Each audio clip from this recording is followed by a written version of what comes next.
जब प्रभु श्री रामचंद्र जी जो है गंगा घाट पे पहुँचे, हाँ। निषाद राज से आवाज़ लगाई केवट को। अच्छा। हाँ, कि केवट भैया हमें पार उतार दीजिए। हाँ। तो पार उतारने के लिए जब कहते हैं तो देखते ही निषाद राज केवट समझ गए उनके ललाटों को, चेहरों को, हाँ। चमक को, हाँ।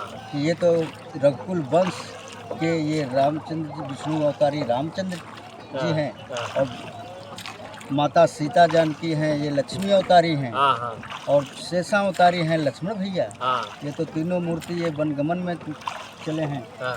तो लोक चर्चा में निषाद राज केवट सुना हुआ था, लोक चर्चा में निषाद राज केवट सुना हुआ था कि जो है वह युगों युगों से पड़ी हुई शिला जो है जंगल में पैरों से छू दिए तो नारी बन गई।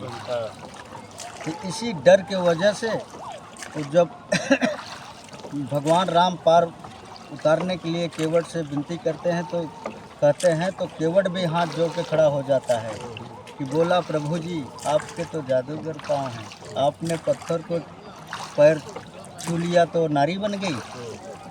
कहीं नाव न नारी बन जाए हमारी, कहीं नाव न नारी बन जाए हमारी, इसलिए प्रभु जी हमारी एक बात को आपको मानना पड़ेगा तब और हुक्म देना पड़ेगा। बोले क्या? बोले कि बिना पग धो चढ़ो न दे नैया, बिना पग धोए, आपका बिना रज कमल पग धोए हम नौका पे नहीं बैठे अब यही नियम है। हाँ, तो इसीलिए जो है तब भगवान श्री रामचंद्र जी मुस्कुराते हैं और फिर कहते हैं कि जो है कोई बात नहीं केवट, आप चरण धोने के लिए ही कह रहे हैं तो कोई बात नहीं, धो लीजिए, मगर पार उतार दीजिए। ठीक है। तब जो है निषाद राज केवट पानी कठौता भर ले आया।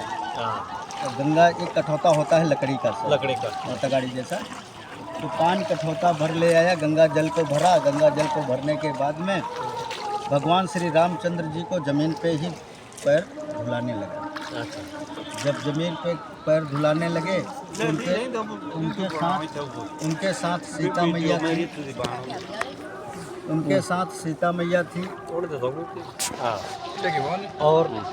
उनके साथ सीता मैया थी, वो भी क्रोधित होने लगे और लक्ष्मण भैया भी केवट के ऊपर क्रोधित होने लगे। हाँ, हाँ, सभी के ऊपर कि प्रभु जी की कैसी माया है कि हम लोग तो दिन रात के सेवक हैं।